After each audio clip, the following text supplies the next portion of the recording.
Multiple access protocols channelisation को हम देखेंगे। मल्टीपल एक्सेस में हमने रैंडम एक्सेस को देखा, कंट्रोल्ड एक्सेस को देखा। अब हमारे पास आ जाता है चैनलाइजेशन। चैनलाइजेशन में तीन तरह के प्रोटोकॉल्स आते हैं जिसको हम मल्टीपल एक्सेस प्रोटोकॉल बोलते हैं। उसमें है frequency division multiple access. Frequency division का मतलब ये है, हमने प्रीवियसली भी देखा जहाँ पे हम मक्स और डी मक्स यूज़ कर रहे थे, तो वहाँ पर हम फ्रीक्वेंसी को डिवाइड कर रहे थे। तो फ्रीक्वेंसी का जो आपको फ्रेम दिया गया है, फॉर एग्जांपल 2 मेगाहर्ट्ज़ का, और उसको 4 हिस्सों में डिवाइड करना आपने या 2 हिस्सों में डिवाइड करना है। तो 0 से 2 मेगाहर्ट्ज़ को 2 हिस्सों में डिवाइड करना है, तो आपको 0 से 1 मेगाहर्ट्ज़ का एक बनाते हैं हिस्सा, और 1 से 2 मेगाहर्ट्ज़ का दूसरा हिस्सा बनाते हैं। ये दो चैनल्स बन जाते हैं।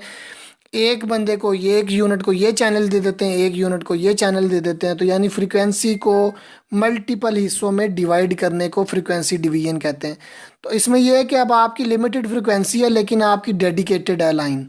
ये देखें, ऑरेंज वाले का डेडिकेटेड फ्रीक्वेंसी है, जिसने जब भी डाटा अपना सेंड करना होगा ऑरेंज बैंड पे करेगा, इसने करना होगा ये अपना ग्रे बैंड पे करेगा, और इसने करना होगा थर्ड वन ने तो ग्रीन बैंड पे करेगा। तो ये एग्जांपल दी गई है जिसमें ये फ्रीक्वेंसी पास हो रही है। जो जो डाटा सेंड कर रहा है उसका उस कलर में आ रहा है।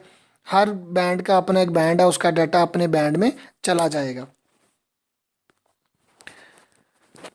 फिर आपका टीडीएम में आता है। इसमें आपको टाइम का फ्रेम जो है वो डिवाइड किया जाता है। टाइम के फ्रेम को डिवाइड करके आप डाटा फॉरवर्ड कर रहे होते हैं। किस तरह कि आपका पहले फ्रीक्वेंसी बैंड था, अब बैंड आपको पूरा दे दिया गया है फ्रीक्वेंसी का, लेकिन आपको टाइम की स्लॉट जो है वो डिफरेंट दी गई है। हर कोई अपनी स्लॉट में डाटा सेंड करेगा। फ्रीक्वेंसी का बैंड सारे पूरा यूज़ कर सकते हैं। इस तरह ज़्यादा डाटा सेंड हो सकता है लेकिन लिमिटेड टाइम के लिए, अगर और भी इसमें किसी को वेट भी करना नहीं पड़ेगा। तो इस तरह इसमें डाटा करना, सेंड करना आसान हो गया। इसमें लास्ट वन सीडीएम में आ जाता है। Let's give us N analogy of CDM में। सीडीएम में simply means communication with different codes. Different code assign कर देना। For example, in a large room with many people, two people can talk privately in English if nobody else understand English. Another two people can talk in Chinese if they are only ones who understand Chinese, and so on.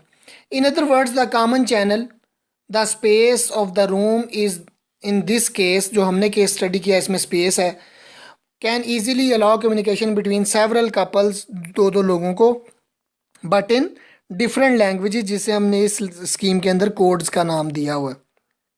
अब इसमें होता क्या है कि अब CDMA में ये 4 station हैं जो डाटा सेंड करना चाह रहे हैं।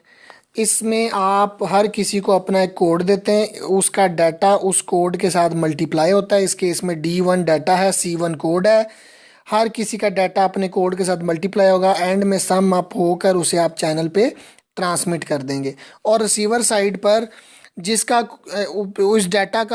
इस डाटा को हर किसी के कोड के साथ वापस मल्टीप्लाई करके उसका रिजल्ट हम निकाल सकते हैं कि कौन सा डाटा किसने सेंड किया है। तो इस तरह आप देखें, बैंडविड्थ भी फुल यूज़ हो रही है, टाइम भी फुल यूज़ हो रहा है, लेकिन आपका डाटा कोड की बेस पे एक दूसरे से डिस्टिंग्विश किया जा सकता है। तो इस तरह आप रिसीवर साइड पर डाटा भेज सकते हैं। एग्जाम्पल है कि इसमें हमने चिप्स की फॉर्म में डाटा सेंड कर रहे होते हैं।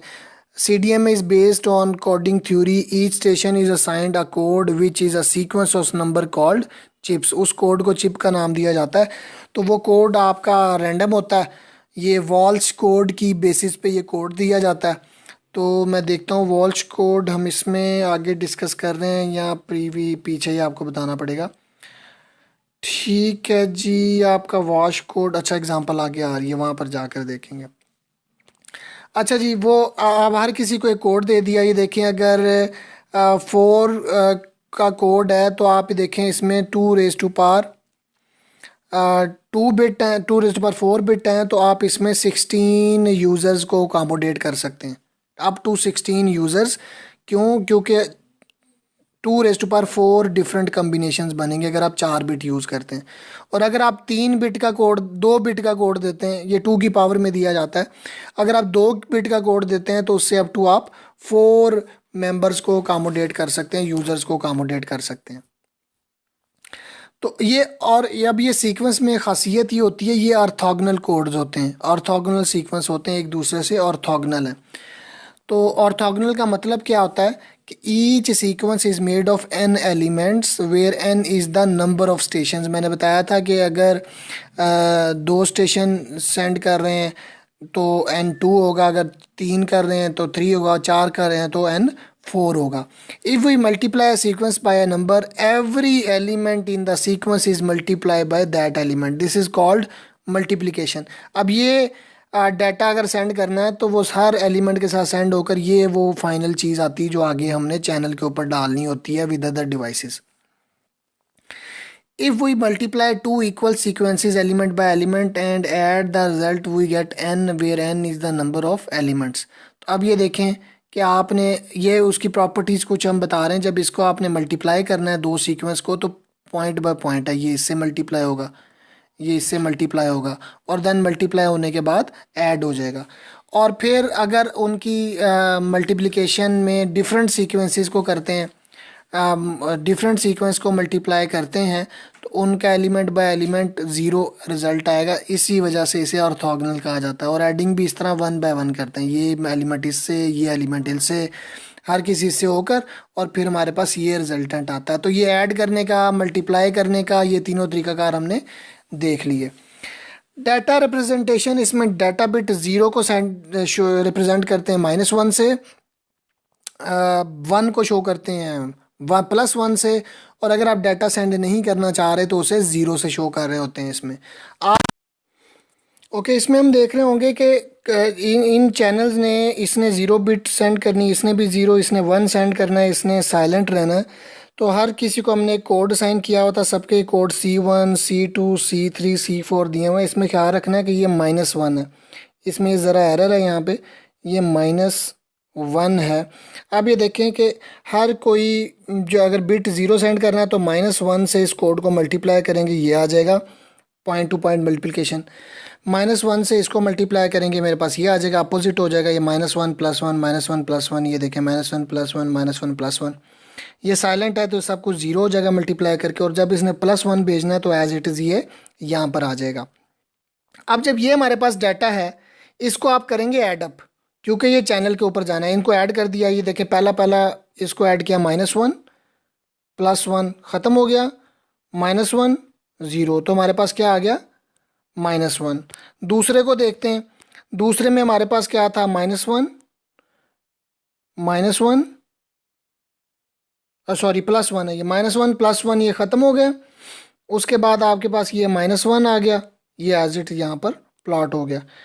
थर्ड वन देखते हैं, थर्ड वन में हमारे पास -1 -1 -2 -3 और 0 है, तो ये -3 हो गया, ठीक है।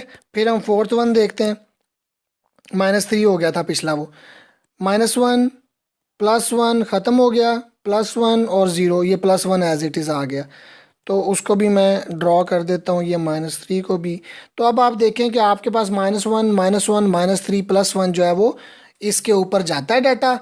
अब रिसीवर साइड पर जब ये आ गया डाटा एज इट इज़, अब मैंने उसमें से इसका डाटा बाहर निकालना है कि इसमें इसका डाटा क्या है, तो मैं वही कोड लिखूँगा, ठीक है। जो डाटा मैंने यहाँ पर सेंड किया है उसको मल्टीप्लाई करूँगा उस कोड के साथ। मैं बता चुका हूँ, इसमें यहाँ पर +1 की जगह -1 है, बाय मिस्टेक ये +1 लिखा हुआ है, तो ये आपने करेक्शन करनी है इसमें। जब आप इसको कोड से मल्टीप्लाई करेंगे पॉइंट टू पॉइंट, -1 इंटू +1, इसको ये -1 हो जाएगा, -1 इंटू -1 +1 हो जाएगा, इसी तरह -3 हो जाएगा और ये -1 हो जाएगा, तो -4 आंसर आएगा। -4 इसका आंसर है, और उसे डिवाइड कर देंगे टोटल नंबर ऑफ चैनल्स पे, जितने स्टेशन हैं, 4 स्टेशन हैं, 4 पे डिवाइड कर देंगे, -1 आ गया।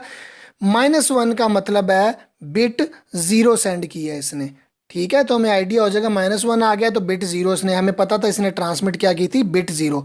तो अगर बाकियों का 1 बाय 1 आप ट्रांसमिट करके देखें, इसको मल्टीप्लाई करके देखें, आपको आइडिया हो जाएगा कि स्टेशन ने क्या डाटा सेंड किया। तो इस तरह हम CDMA में मल्टीपल स्टेशंस का डाटा रिसीव कर सकते हैं। अब वो जो कोड असाइन हुए थे, वो कोड असाइन हुए थे वॉल्श कोड के ऊपर, वॉल्श साइंटिस्ट के नाम पर है, वो आपको डायरेक्ट कोड पे ले आता हूँ। इसमें होता क्या है कि आपने जब n स्टेशंस को यूज़ करना है तो 2 रेज़ टू पावर m आपको इतने का मैट्रिक्स चाहिए, जो कोड्स चाहिए। तो बनाने का तरीकाकार क्या होता है कि आपके पास जो पहला डाटा है W1, वो एज इट इज़ यहाँ पर आता है और उसका अपोजिट यहाँ पर आता है। अगर +1 है तो ये देखें तीनों जगह पर +1, और इसका यहाँ पर जो है वो अपोजिट यानी बार आएगा उसका।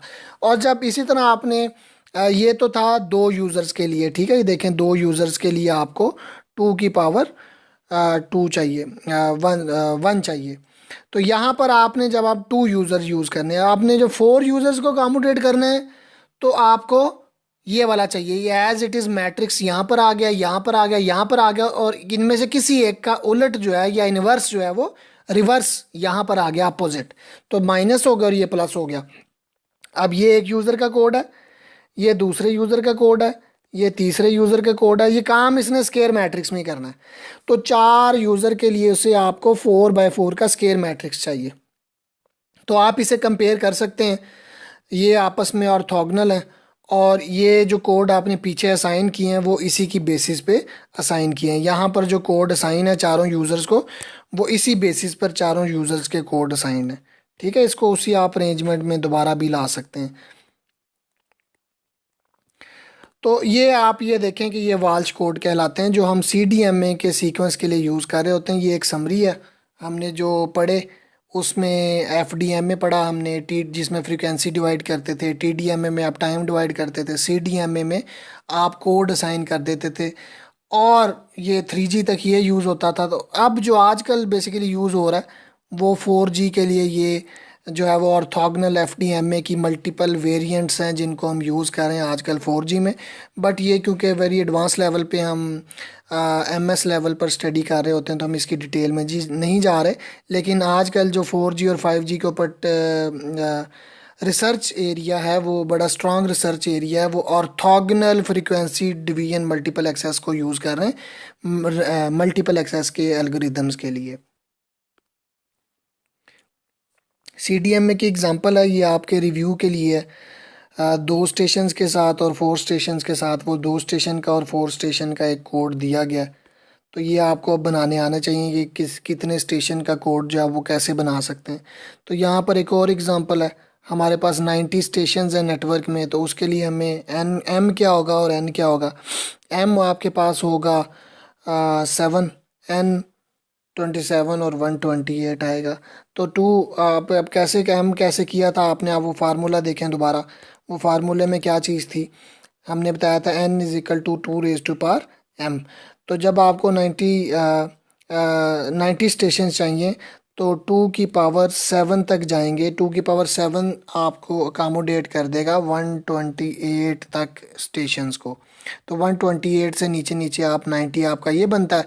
इससे पिछला 2 की पावर 6 होता है जो 64 बनता है। जो आपके स्टेशन है वो 90 हैं, 64 से ज़्यादा हैं, तो आपको इसकी नेक्स्ट पावर पे जाना पड़ता है विच इज़ 2 की पावर 7। तो इसके लिए आपको इतने कम्बिनेशंस चाहिए, तब आप 90 स्टेशंस को अकामोडेट कर सकते हैं। तो अब आपको पता होना चाहिए कैसे इस फार्मूला को यूटिलाइज करके आपने इंफॉर्मेशन प्रोड्यूस करनी है जो आपको रिक्वायर्ड है। एक और एग्जांपल है, किसी से जो डाटा लेना है, जर्नल एग्जांपल है कि डी को अप्लाई करना है। इस प्रोसीजर को कैसे करते हैं, डाटा को हम कोड के साथ अप्लाई करते हैं, हमारे पास ये चीज़ आ जाती है, ठीक है। उसके बाद आप इसको अलग-अलग कर देते हैं, D1 C1 बाहर कर देते हैं, पॉइंट टू पॉइंट मल्टीप्लिकेशन थी ना। तो आप सबका डाटा इकट्ठा करते हैं D1 C1। आपने ये बेसिकली डाटा निकालना है पहले का। तो ये हमारे पास वो सोल्यूशन था जो चैनल के ऊपर आता है, उसको मल्टीप्लाई कर रहे होते हैं आप चैनल 1 के साथ। जब चैनल 1 से सबको मल्टीप्लाई करते हैं और सॉल्व करते हैं तो आपके पास n के साथ ये मल्टीपल में डाटा आ जाता है। इस तरह आपके पास डाटा अलग हो जाता है। वही न्यूमेरिकल है जो प्रीवियसली हमने किया। अगर आप अच्छे तरीके से देख लेते हैं तो आपको ये अंडरस्टैंड करना आसान हो जाएगा। इसमें हम कर क्या रहे हैं कि prove that receiving station can get the data send by a specific sender if it multiplies the entire data on the channel by sendership. तो हम उसके ऊपर डाटा वापस D1 का ले सकते हैं। तो ये आपको आपके सामने के डाटा आपके पास अलहदा हो जाता है, उसे मल्टीप्लाई कर देते हैं एन से, यानी डिवीजन कर रहे होते हैं, तो आपके पास उस चैनल का डाटा जो है वो जो भी बिट उसने 1 सेंड की है, उसने 0 सेंड की है या साइलेंट रहा है। तो ये ख्याल रखना है कि हम 1 के लिए +1 यूज़ कर रहे हैं, 0 के लिए -1 यूज़ कर रहे हैं और साइलेंट के लिए 0 बिट यूज़ कर रहे हैं। तो ये कोई भी इससे रिलेटेड न्यूमेरिकल आप इस तरह सॉल्व कर सकते हैं।